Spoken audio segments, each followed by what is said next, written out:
Hi, everybody.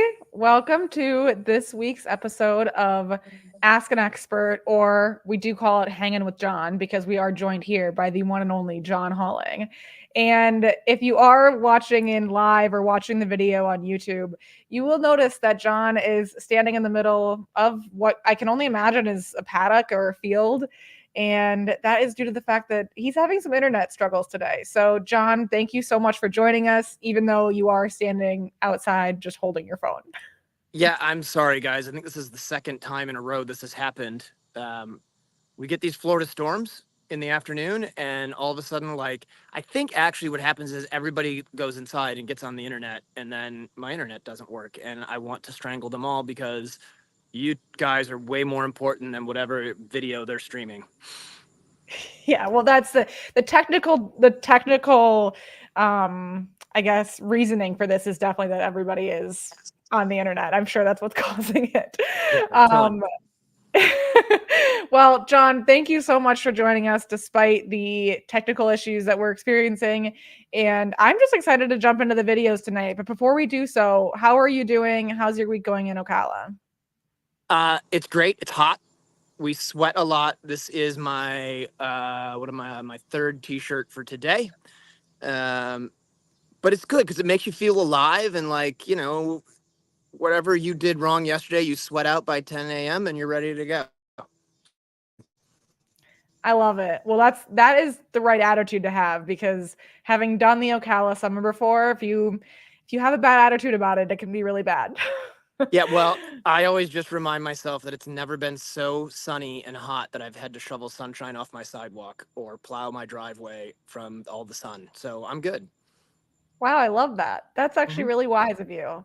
That's a quotable note right there. That's what you have to tell Um, yourself when you live here. yeah, yeah. So anybody who's listening who lives in Florida, keep note of that. No shovels involved.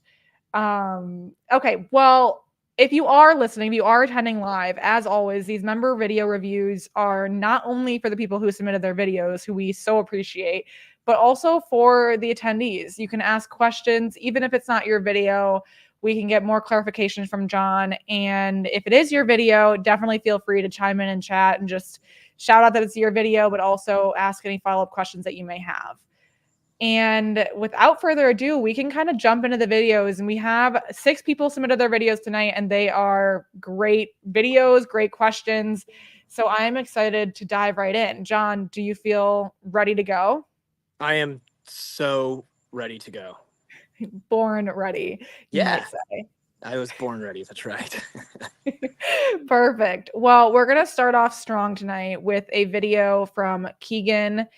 And here it is on the screen. And I will give the background while we watch the video, and I can always replay it as needed. Keegan did note to have you ignore the first 10 seconds of the video when Nico was trying to voice his opinions about working. So close your eyes, Jon. Okay, well, I think we're almost through it. You've seen Nico in the past doing jump rounds, but she doesn't think that she sent a flat video in for review before. As a refresher, Nico is a 6-year-old off the track thoroughbred. Keegan has had him for 2 years, and they're competing beginner novice and schooling novice. Keegan recently decided that she wants to earn a USDF bronze medal with Nico, so she has been working more on dressage in the past couple of months. She would like your thoughts on their counter-canter work, transitions, her position, and Nico's general movement. She said that her dressage trainer fully thinks he's capable of getting to 3rd level and getting all their qualifying scores for the bronze by the end of 2025, starting, of course, with 1st level tests at the end of this summer. All right. I like it. What I really like as I sort of watch this, and honestly, Keegan, even in the beginning, is while he was struggling a bit with the contact, you didn't panic with your hands and start seesawing and going back and forth. You just sat quiet and let him kind of work it out. I think as well, the other thing that I would note here is he's got a nice uphill frame. And I love that you're not cranking him in with your hand and making him be round. You're riding him forward to a quiet hand, and over time he's going to become more round. So that's really good. I think you've got in this video, and I say that because I can't remember. I remember the jumping, but I don't remember your hands in the jumping. But in this video here, your hands look exceptionally good. They're nice and quiet and steady, and you're just letting him find the contact. So well done. I will say, as far as position goes, I love your lower leg a little more snug. But with that, I also think for the flat work, if you could ride on a little bit longer stirrup, you'd be able to get your leg back underneath you a little bit more, because you just look to me like you're sitting a little bit in a chair seat position, and then the leg just kicks out in front of you just a touch. Um, and if you tighten that leg up there, that's not going to put your leg in the right place. We've got to get that leg stretching down and underneath and behind you just a little bit.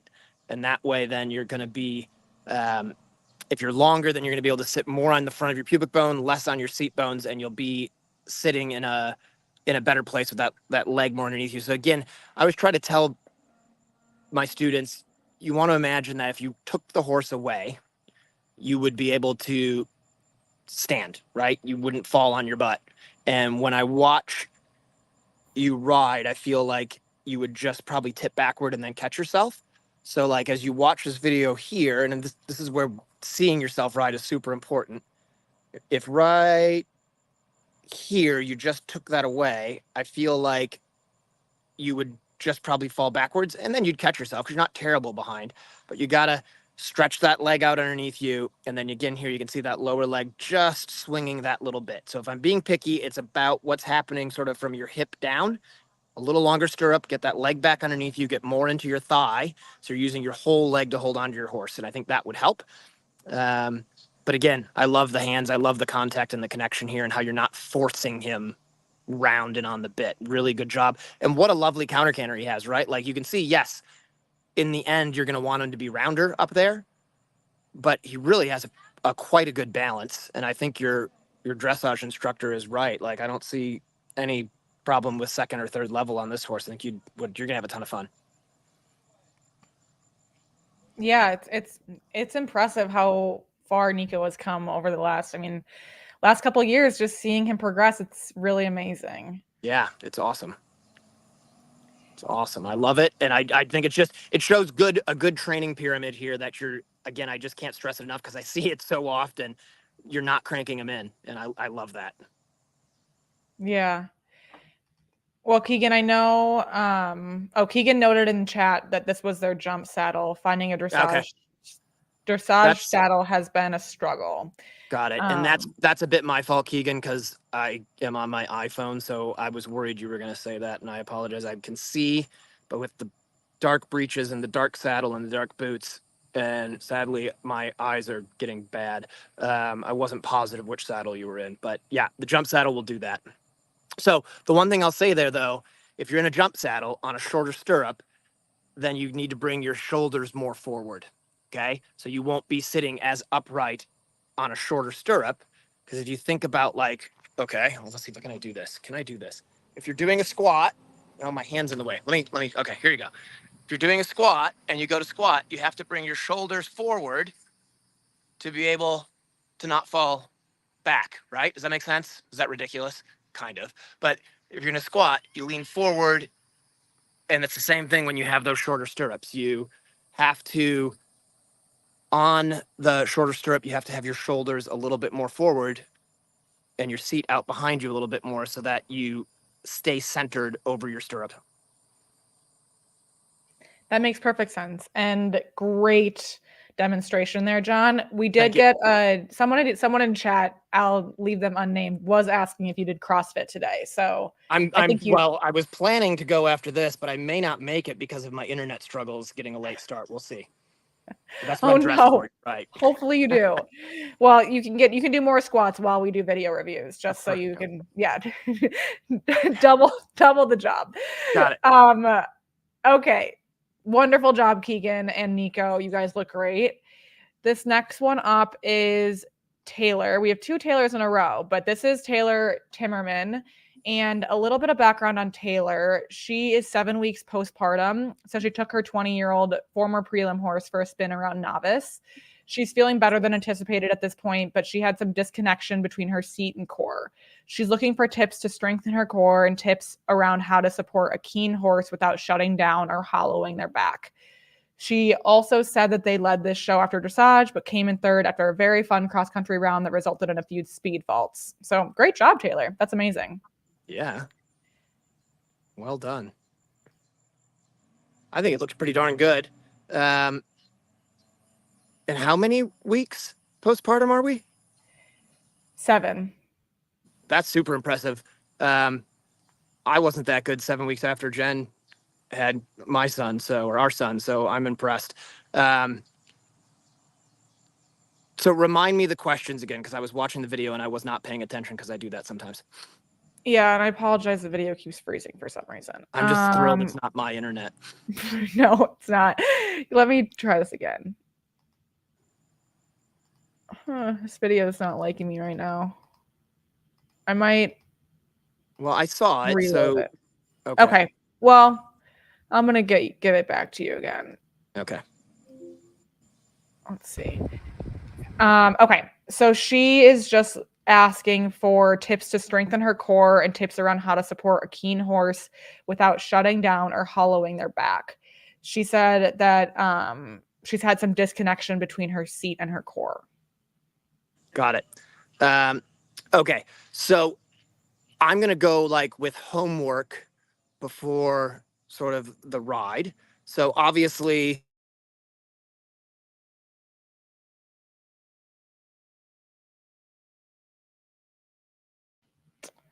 And we lost John. But I'm enjoying watching the video. So let's see what's going on here. We're gonna remove him. Sorry about this, folks. One of those days in the internet world where things just don't want to be working. So at least we have great horses and riders to look at.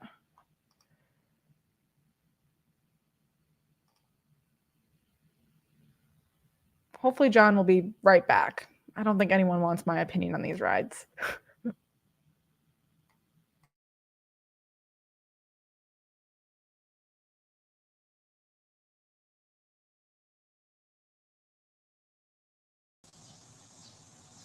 okay, am I there? You're back. I am sorry, guys. Don't worry. Okay, so what I was gonna say was I'm gonna go with homework here first before we talk about the actual round, because I think the round actually looks pretty nice, to be honest. So as far as connection goes, when you're at home, and we've been doing a lot of this lately here because it's like we haven't been going to we aren't going to be going to an actual event now until August down here because it's, like I said, super hot. So I do a lot of work with poles, and it can be like I've got 2 poles in a straight line on 48 feet, and then you kind of turn 6 or 7 strides to another pole, and then you canter from that rail around a turn to a jump. And then you land and you have to go to a pole on the ground, and then you go to a double, and then you turn to a pole on the ground. So you can really do your course work. It might be simplified from what you're doing here at the competition, but you can do some course work. But when you land off of your lines or you land off of your combinations within 7 to 10 strides, maybe 6 to 10 strides, give yourself just a rail on the ground that you have to ride to. And don't worry the first time if it's perfect. Don't worry if your horse gets a little funny in its mouth or if maybe the connection could be better, because just by going through the exercise of riding to that rail on the ground, you are going to force yourself to get connection, to put your leg on and ride them into the bridle and get them balanced. You're going to force yourself through that exercise. And what you'll find by repeating that and getting your horse to jump a fence and ride to that pole on the ground, one, it's a super low risk exercise to work on, because if you make a mistake at a pole, they just split their front legs over it and away you go. But two, your horse then starts to expect you to continue to ride them to the next fence, because that's the one thing I'd say in that video is you look like you're sitting in a pretty good place, but the connection maybe could be a little bit better here or there when you're landing off of the fences. It's about how quickly you can get that connection back. And so that's a really good exercise to be able to work on that. You looked in the video to me like you had pretty good hands in the air. Just keep working towards that automatic release. And then make sure when you're between the fences that you're keeping that straight line from your horse's mouth to your hand to your elbow. And that far outside line, it looked like you did a pretty good job of that. But then sometimes as you go through the corners, just naturally, as you're trying to get that contact, you're trying to get that connection, the hand will break down. It will go downward, and then you break that line in a downward way. That puts the pressure of the bit on the bars of your horse's mouth, and then they're going to resist against you a little bit more. So that would be kind of some stuff in the event that you're in the show jump round that you could work on. That automatic release, if you can perfect that, that's going to keep the contact more consistent through the motion of the jump into landing, and then you're immediately there with them. And I think that's something we can all work on all the time. But at home, again, to me, it's really homework, right? And it's not like people say, oh, it's dressage over jumps. It's really not, right? But it is about flat work. It is about having a contact. It is about communicating with your horse. And so you want to think about how quickly can you get that back? And the quickest way is to never lose it. So that's where that automatic release will help as opposed to the 3/4 or the crest release. And then again, canter circles, canter to pulls on the floor, and that's going to help you a lot. Great. And then does that also cover how to support a keen horse without shutting down or hollowing their back? Yes, it will take care. Like, honestly, if you can perfect that release and you can get really confident because we can do just poles, right? We can canter poles on the ground. It's, can you canter to a pole on the ground after having jumped the fence? Like, that's connection. And if you have a keen horse or a strong horse, that ability to do that is going to immediately improve that bolting, that grabbing the bit, that running off with you that happens on a keen horse, right? The one thing I would say, which again, it looked like you were doing a pretty good job of, is make sure when you ride a horse that's more forward, you still have to have your leg on it all the time, because horses go forward, and when they go forward, they also get long. They stick their butt out behind them. They get their hind legs out behind them. And if you just keep a hold of the front end trying to like hold that together, we all know that can get you into trouble, right? And so the trick is to make sure when you're on one that's running off on you, and to be honest, you didn't know who you were getting run off with, but if you feel like it's being too forward, make sure you keep your leg on, can push that hind leg up into the bridle. Great. We got a follow-up question in chat asking you to describe automatic release versus crest release. Okay, so we have 3 releases. I'll do the best I can to explain this. It's easier if I had a horse, but I guess I could go get one, but it's going to be easier. I'm in flip-flops right now. So crest release is like the hunters, when you see like the extreme hunters where they're laying on their horse's neck and they're reaching for their horse's ears. Really, a crest release would take you about halfway up the length of the neck, and it is the worst release of the 3 releases, and you don't ever want to use a crest release. It's terrible. Then you have your 3/4 release. So if you imagine if you're riding around between the jumps and you have your hands just in front of the saddle, and I like to imagine, or if you have a breastplate that attaches to the D-rings and then it has a strap that goes over in front of the wither, there's a little square there. That's kind of your home base. That's where your hand should stay.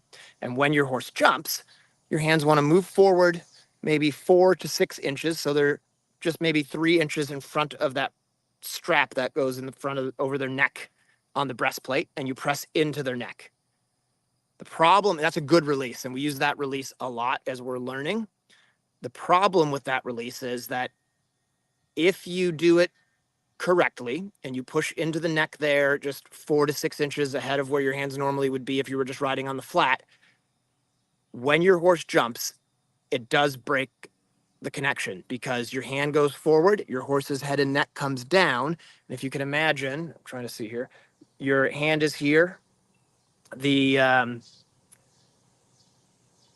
trying to think of how to do this. The connection goes, oh, see, I'm doing this backwards. It's like writing on a chalkboard.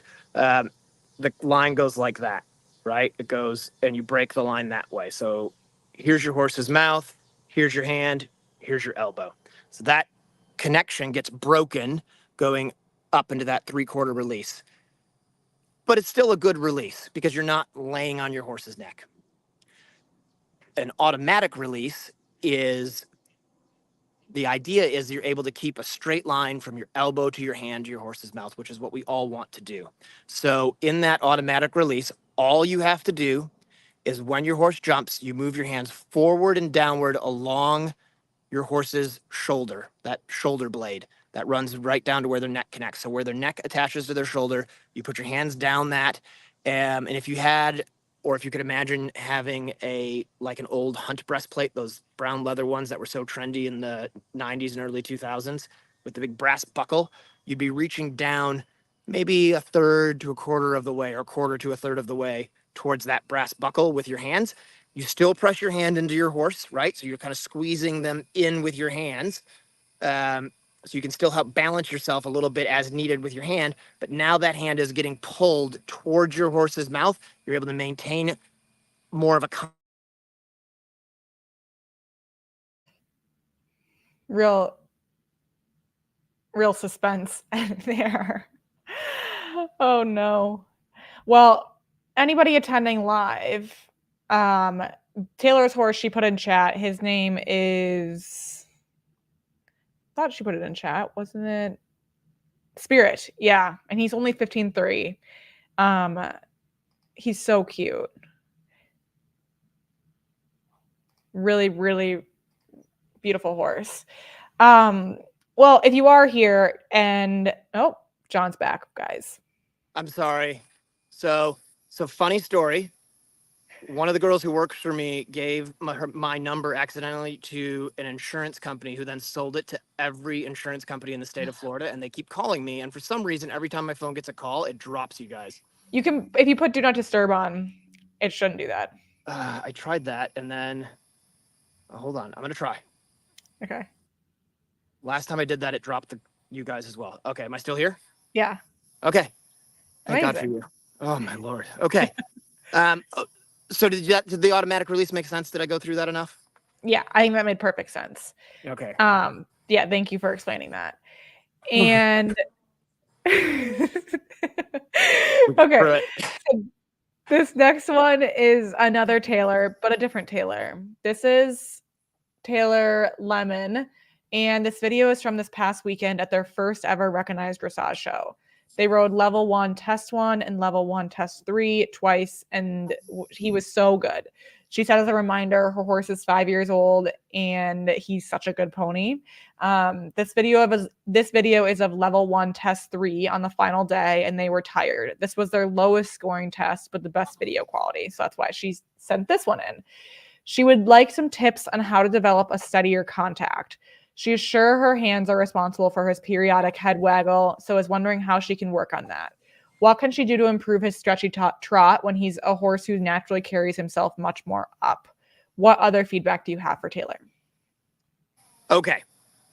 So here's the deal. Your hands are not bad, right? But you're in white gloves, so they have to be exceptional. And I will tell you that I wear white gloves when I do dressage on some of my horses, but not all of them, because it has to be a horse that is taking you forward. If you're on a horse that you're having to kick to make go, either because it's that way or because it's tired, then having your hands be really good and quiet and perfect is difficult. I remember when I rode with Robert Dover years ago, he said to me, I want you to have hands that are good enough to wear white gloves, and you're gonna wear white gloves. So like, good for you. And honestly, on this Pinto, that's exactly what you should be in, because it just completes the whole look. It looks awesome. But be very aware that your hands have to stay perfectly still, even if your horse is not maybe as round as you want or not as soft as you want. You still have to keep those hands perfectly still in the test and show them, not just like most of the time, but like all the time, that they're right where they need to be. Because I'd say most of the time they are. The other thing I'd say is if your horse feels a little bit lethargic or a little bit tired, or just comes out behind the leg, transitions. And I think I've said this to you guys a lot, but just do lots and lots of transitions. Make sure that the horse is really like almost use the fact that horses anticipate things to your advantage, right? So horses do anticipate. So every time that you make a transition, you want to have him or her think that you're going to ask him to do something else. And so that he's totally listening to you, totally aware. Now, all of that said, I think for a 5-year-old horse, the frame is pretty good and the leg yields are pretty good. But I would agree, like he gets a little bit above the bridle, he gets a little bit long and flat, but just beware a little bit, like I was talking with Keegan about in the beginning, that you don't get too worried about that, trying to make him be round, because like I said, your hands look pretty good in that test, but you're in a test, right? So my question is, if you were at home, would you be as willing to be quiet with your hands as you are in the test? I don't know. But I would just do, like, literally with that horse, I would probably do 50 to 60 transitions during a schooling training ride. And that doesn't mean I'd be on for 2 hours. It means I would be trot, walk, trot, walk, trot, walk, just maybe 10 steps of trot, 3 steps walk, back to trot. And not worry about, is this the perfect trot? Is this the perfect canter? Is this the perfect walk? But that the transitions are perfect. And if you do that, and I shouldn't even say that they're perfect, that transitions are prompt, especially the upward transitions. The downward transitions can take time, but the upward transitions, he needs to spring off your leg. And I know as I say this, I'm thinking to myself, like, that sounds like you're not really answering the question. But that doing those transitions, riding so that your horse is expecting to trot, expecting to canter, will fix the connection issues, and then your hands are going to be able to be very quiet, and then those hands are going to be perfectly still, and you'll be able to get away with those white gloves every single time on every single horse if you can do that. And it's a life quest. I'm trying to, like, I've got one, Kurt, right? You guys maybe know Kurt. I don't ride him in white gloves yet because he's stiff and I struggle to keep him through. And I know if I have to fidget a little bit, if I'm in white gloves, I am not going to get away with it. So that's just another piece to think about, is sort of the ringsmanship and the showmanship of, if you got it, put the white gloves on. Because again, on a Pinto, that's going to look amazing. If you don't quite have it on the day, swap them out, put yourself in a pair of black or brown gloves. Really great tip. And any thoughts on the stretchy trot? What to do when a horse is more up? Yes. Be patient with it. So, like, I've got one that I'm training right now, with Robin Harder, who's a Ride IQ member, and he's a great horse. Probably his one thing he's not perfect at yet is the stretchy trot, and that's because he's got to be better to the leg. He's got to be really taking me forward, taking Robin forward into the bridle. On the days when we've got him really through and we've really accomplished this connection and this softness in the upwork, then he actually stretches much better. So I think continue to work on it. Make sure that if he gives you any feel of, yes, he wants to stretch, you follow, but don't drop the reins and throw them at him, because then he's going to lose his balance. And the one other thing I would say is, when you work on that, push a little extra bend, see if that helps you, because sometimes not just neck bend, but whole body bend. Push that little bit of extra bend and see if you can just help him work through it that way. Because sometimes that'll help encourage them. But I think some horses are more natural at it than others.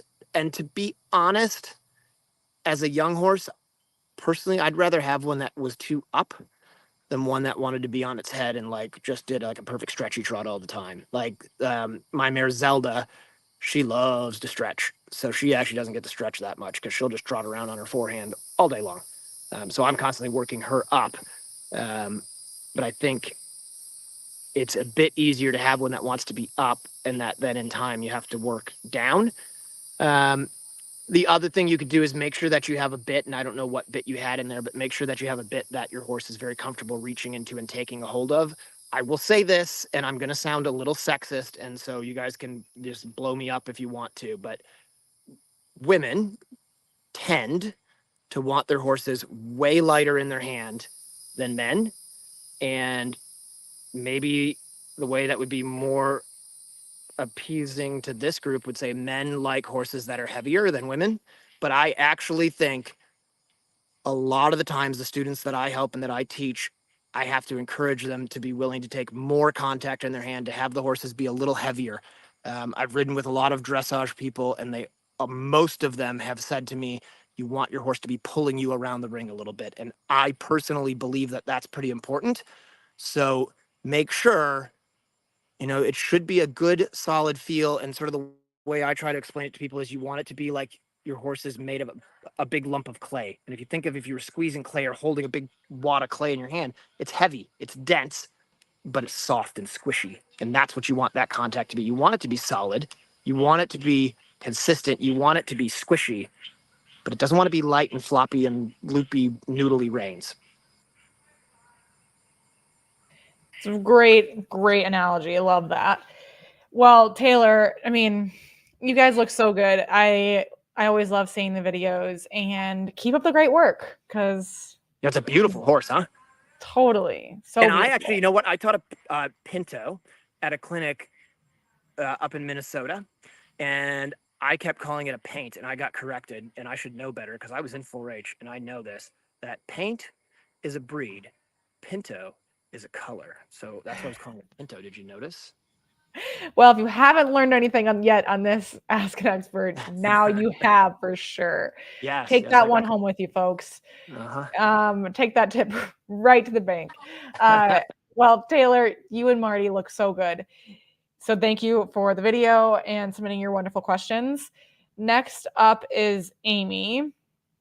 Amy would love a video review of her recent jump around on her friend's horse this past weekend.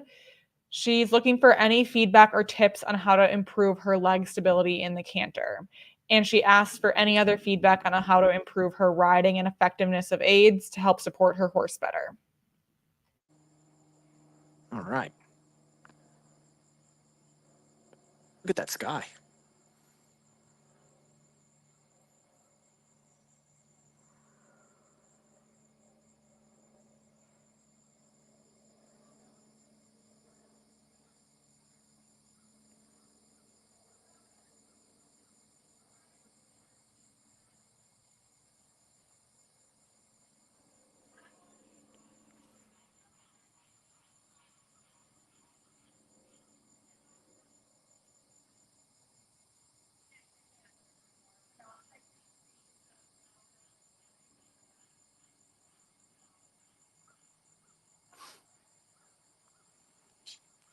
Kinsey, I'm going to be asking you questions about this video as we go because it's not zoomed in very close. Okay. And I said it and then you zoomed in more. Good job. And I can You see wish. it. But between fence 1 and 2, were we on the left lead or the right lead? Do you remember? I would have to go back. We Are can we go on the back. left lead or the right lead right now?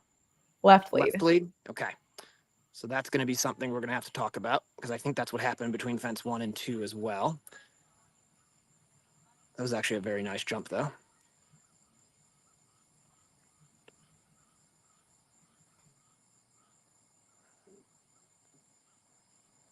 So that's one thing I'd say just off the bat is the horse definitely seems pretty one-sided, much more comfortable on the left lead, which is not unusual, but we need to make sure we're super aware of that. And, it's your job as the rider to present your horse in the best balance, the straightest that you can, and in the nicest rhythm that you can to the fence. So you had quite a long time to change your lead the second time I asked. And if you were on the incorrect lead between 1 and 2, you had quite a lot of time to do it there as well. So you need to make sure that you're thinking about that stuff because you want to be balanced, you want to be connected. And if you think about it, can you counter canter really well on this horse? And my guess is, even if you can, you probably canter on the true lead better than the counter canter. So think about that. All right, so help me out here. We're on the right lead. And then we're on the left lead then? Yeah, okay. So I think that's important. I think that's really important. Like, that's a very simple thing you can do to improve your horse's balance as you come through the right turn there to that next fence, to fence 2. I would encourage you to work on the things that I was saying earlier about being able to canter to poles. I think that's going to help you a lot, because I think you look like you're a little unsure sometimes where the horse is going to take off, and then you just take your leg off a little bit. So that's going to help you with that leg being able to be more secure. Is if you know where you are in relation to the jump, then you can close your leg, you can keep your lower leg tight. If you come into the fence and you're not sure, then you panic a little bit, the leg comes off, and then you get just a little bit loose in your position there. The other thing I would say is when you entered the ring, you looked like you were, and maybe the other horse was still going. I'm not sure if the other horse was finishing up his round, but you went in and stayed left up against that fence line. And you looked to me like you were like worried about getting close to the jumps beforehand and concerned about sort of schooling and training your horse. Okay. Now that probably isn't the case. You're going to say, well, I wasn't, but that's what it looked like. Because for me, if I'm going in on a young horse, I'm going to trot right into the middle of the ring. I'm going to put them together. I'm going to supple them right. This horse, I'm definitely going to supple right because he looks more stiff to the right. And I'm going to show him if there's like a Liverpool, which I know there wasn't, or a fence that horses are having trouble with. I'm going to walk him right up to it and show it to him. And then the other thing to remember is you have 45 seconds from the time that they give you the tone to start until you actually have to go through the start timer. So don't be in a rush. And if it's a schooling show or a jumper show, then really don't be in a rush because you're there to practice, right? So take your time with that, work on the suppleness and the connection ahead of time, because I would say as you started that round, like the connection was okay, but I bet you could do better. I bet you could have that horse softer and more supple and in your hand. And I bet if you were going down center line in the dressage phase, you would. But because you're jumping, you get a little bit worried. I say you, like the royal we get a little bit worried about, one, I got to go. Like the judge said, go, I got to go when we run down to fence 1. And then 2, this is like an interstate here. UPS is here now. The dogs are going to bark in a second. I'm such a disaster. But school your horse even at the horse show, guys. Like, I don't care if I'm going into the ring at Kentucky.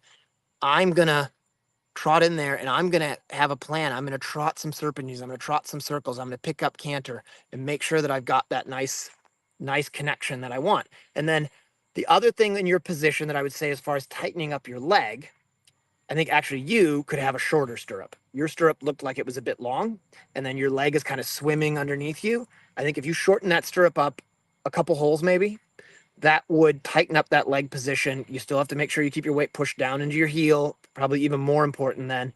But again, like we talked about earlier, and I can give you my demo again if you guys want, just maybe you let Kinsey know in the chat. When you do your shorter stirrup, that means your shoulders have to come a little bit more forward. Okay, so you can't shorten up your stirrups and then get back into a chair seat. You have to make sure you're leaning forward into it. Really, really helpful advice. And if anybody in chat wants to see that demo, you definitely chime in now. We can get more demos from Jon. Yeah, I'm in my gym clothes, so I can demo. He's ready to go. Amazing. Well, the next one is Aaron. Aaron said this is a video from their first time at Pop doing a dressage test. At Pop. Doing a dressage I know test. Pop. They did intro test B with her new horse. Kai is a 12-year-old draft cross certified good boy that she has had for a couple months. She's working to overcome her anxiety and create a connection with Kai and overall become a better rider. And she's looking for any feedback that you have. And what's her name? Aaron. Aaron, okay. I feel like I know her. I'm sure I know Aaron. And read me through her questions again, because my dog was barking at me and I had to yell at him.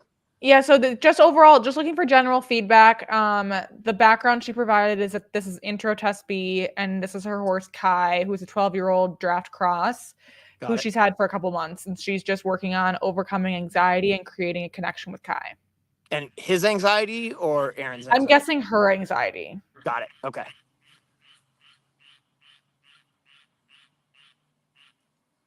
So I think right here, as I look at this, I'd love to see a little more bend in your elbow and just lift the hands a little bit. I know that was a free walk, but you don't want to get what I call human side reins and trying to pull that head down.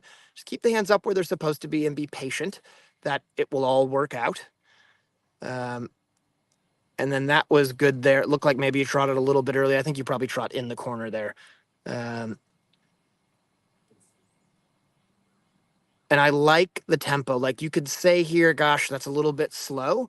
But when you're on these heavier horses, these sort of draft cross horses, they move a little bit more up and down. And if you get pressing on them and trying to like force them to move, what tends to happen is they get quick. So especially if there's nerves involved, whether they're the rider's nerves or the horse's nerves, I think you want to go in there and keep it just a little bit underpaced, a little bit kind of on the chill side, not worry if you're showing off all the movement in the world. Because again, I think that's one of those things that's pretty important to work on at home. And then at the horse show, you let your horse show off what it has. You're not in there trying to make it move or make it be more than it is. You're trying to go in there and just do the best quality work that you could do that you would get at home without pressuring. So the tempo is quite good. I feel like I haven't seen it canter yet. Do we have a canter? We do not. Okay. We have not cantered.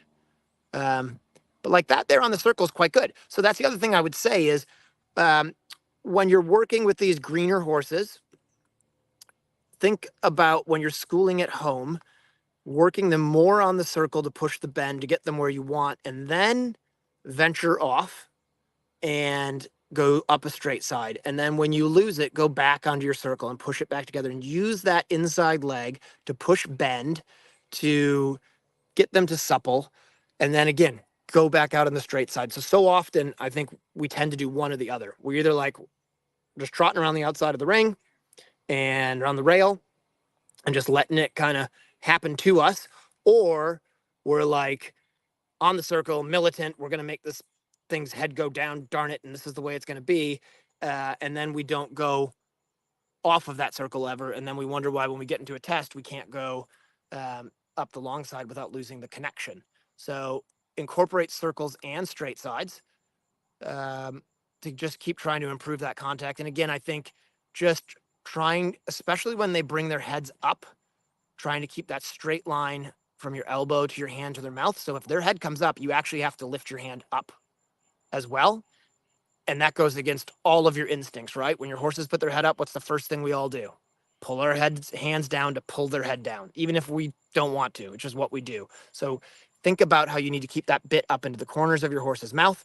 This would be another horse that I'd be doing a lot of transitions on. And I say that again, your guys are probably like, broken record, Jon, you say that all the time, transitions. But if you could do those transitions on him, he would be listening for your leg, not listening necessarily to your leg, which he would, but that's not the point. The point is he'd be listening for your leg. He'd be like, what? What do you need? What do you need? What do you want? What do you want? And that's what you need with all of these horses, but especially a colder horse that maybe gets a little unsteady in the bridle. You want them like just waiting for the next move, right? What's mom going to ask me to do next? And you get that by doing lots and lots of transitions.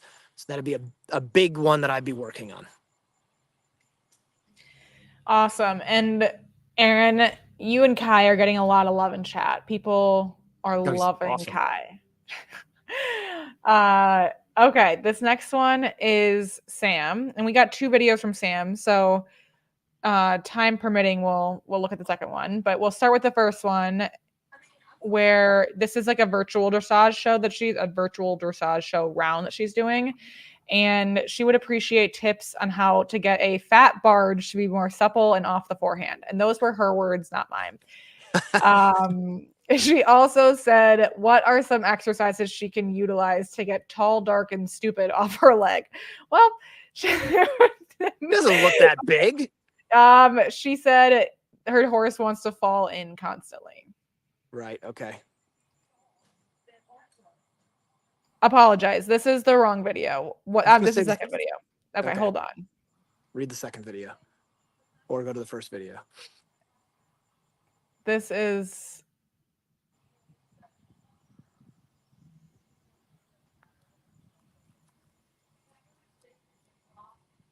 Oh, no, that's the same one. Hold on momentarily. Apologies, folks. This makes me so happy because you're so put together all the time. And I'm glad that I'm not the only disaster.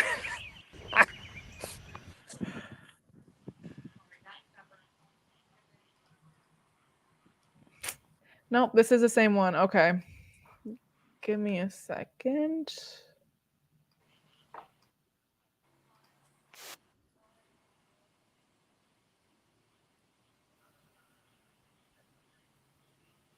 Okay.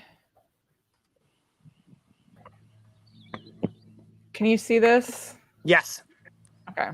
This one fits Yeah. the first description much better. There you go.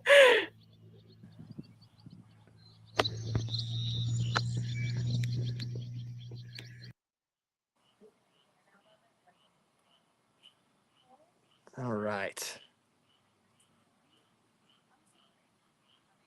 So, first thing I'd say, just as you're trotting around here, is kind of what I've been saying to a couple of the others today. Is I'd love your hands up a little bit more, so there's more bend in your elbow, because it looks like that contact is a little stiff. Your arms look tight. You look like you're trying really hard to be perfect, and I want you to relax. Just take a breath, move your body, move your arms, move your back. Don't be afraid of making a mistake. Don't be afraid of moving, because actually you need to move.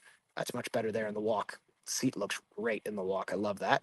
Um, but you need to move your arms a little bit as well. Like, obviously don't seesaw, but let your elbows relax a little bit. And the best way to do that is to have some bend in them. So just lift the hands, not a lot, like half an inch maybe. It's better here in the walk because his neck is a little bit more out. I think in general, you need more bend in the direction that you're going. But I'm always really hesitant to say more bend to people because the first thing they do then is take the inside rein and bend the neck, and then the hind end swings around to the outside, which we don't want. Um, in general, I think you have a very good position. You sit nice and tall, your leg is long. I think that's all very good. So the correction there would just be, again, just a little more bend in your elbows, I think would make a big difference.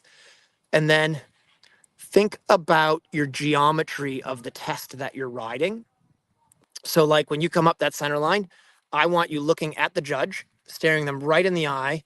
And I'm not going to use the analogy or the advice I got from Bruce Davidson about what you're supposed to think about saying to the judge, but you want to look at the judge confidently, we'll say that, and think like, I am the best horse out here, and ride directly at that judge up that center line. So you're really going for it. I like that trot there better right before the walk. It looked a little more purposeful and a little more bend.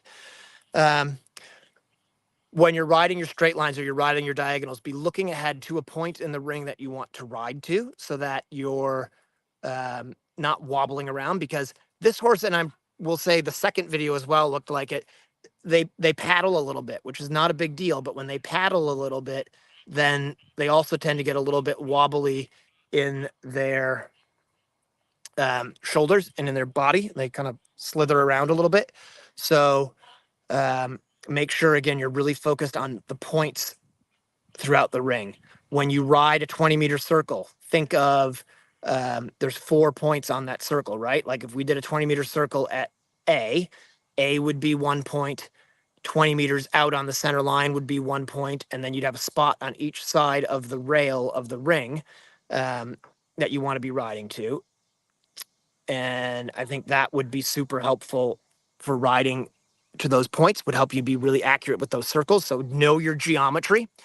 The other thing I'd say there, right as you went to go across this diagonal, you went way too deep in your corner, and you don't need, honestly, this will be a controversial statement. You do not need corners in a dressage test at this level at all. The end of your ring should be a 20-meter half circle. Don't go into your corners, especially on a big horse, because on a big horse, you could see it. You went into that corner and your horse lost his balance and he took a funny step and like almost fell out of the ring, and then you pushed him back across the diagonal and you saved it, but you didn't need to save it if you hadn't gone so deep in your corner. So let's see how we do this corner here. Yeah, that corner is okay because you're coming off the center line. That'd be as deep in the corner as you ever need to go. Okay. Do not need to go any deeper in the corner than that. That's a nice trot up the long side. And down at that end, those, what are you doing? You think you're doing a half circle there. But that's all you need to do for the end of the ring, right? For your corners. The walk, I'll let you go a little deeper, but really lied to me. Am I back? You're back. Yeah, I'm back. You were wrong. They called again. I'm sorry I failed you. So be careful in your corners. You do not need to go deep in your corners. And I will tell you guys, Peter Gray told me that, right? And so he knows this stuff. He knows dressage. And he said his expression was, when you're going in the ring, especially through your trot work, you want to have your auction trot, right? And by that, he meant if you were at an auction looking at horses for sale, they just show their big fancy trot and they never go through deep into the corners because they don't want to lose the movement. So on a big horse, that's really important because when you go too deep in the corners or you go too close to the rails, the horses get a little claustrophobic because they're big and they know they're big, right? A big horse that rides big, or even a little horse that rides big, they know they're unbalanced. They feel the same thing you do. So stay away from the edges of the ring. Not noticeably along the rails, but definitely stay out of your corners. That'll make a big difference.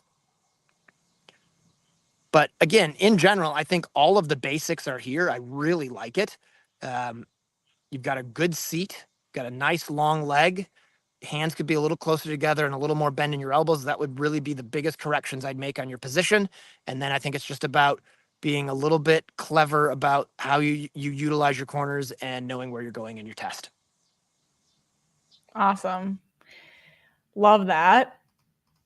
Okay. Jon, do you have, I know you're tight on time here. I've got all the time in the world. It's fine. I'm going to call out sick from the gym. Okay. Because I got a really late start for you guys, and I'm sorry about that. Well, we have one more, so maybe you can still make it. But Maybe. We'll see. Sometimes I'm looking for excuses, Kinsey. Exactly. Okay, sorry. You're sick. You can't go. So this second video is partially for the fun of it. This is her gaited horse. She said they need a lot more work on bending. She said standard breds are put to a sulky and can't bend with the shafts and head poles used. Do you have any advice on some things that she can work on to improve straightness? Yes. So before we get into that, can I just say thank God? Because the first thing we were watching this video earlier is I'm like, I think it's pacing. How am I going to tell her this? Well, we got that out of the way. Yeah, exactly. So look, the bend is a thing for sure that needs to be worked on. I would do it. I would work this horse a lot on the circle. I would be doing spiral in, spiral outs. I would be aware of how small you spiral in because you don't want to be unfair that you're like cranking them into a 10-meter circle. Again, way too deep in your corner. Do not need to go that deep in the corner. But incorporate in your schooling, too deep in your corner again, incorporate the circles, right? And even in the corners there, think about in your corners, if we're trying to think about sort of the amount of bend that you would need, what is the smallest circle that you can do with this horse? And this is kind of a general statement. The smallest circle that you can do with this horse in whatever pace you're in that either maintains or improves its pace, because your corner is a quarter circle. So if you go deep into those corners in your trot, I would say that you are probably doing a quarter 5-meter circle. Can you do a 5-meter circle? I can't. And I bet on the big horse, and probably this one because he's gaited, you probably can't do a 10-meter circle and feel like you're really swinging in your best trot. You're probably better on these horses in like a 15-meter circle, right? So that's as deep as you ever want to go in a corner. So a 15-meter circle would mean that you need to be 7.5 meters out of your corner when you start turning to go through the corner. And then you touch the rail again, 7 meters into the short side from the corner. Does that make sense? So you're pushing that bend. That's as deep as you'd ever want to go. And I still would say you probably just end up rounding off the end of the ring. I know that I'm just sort of ranting on what I did earlier, but I think it's a consistent thing I see with both of these horses is you say you want bend, and I agree you do on both horses, but then you push them deep in the corner because you're thinking, I'm going to push bend here, but you push them deep into the corner and you put them in a place where they can't bend without falling in because it's too tight of a turn, and then almost create what you're worried about.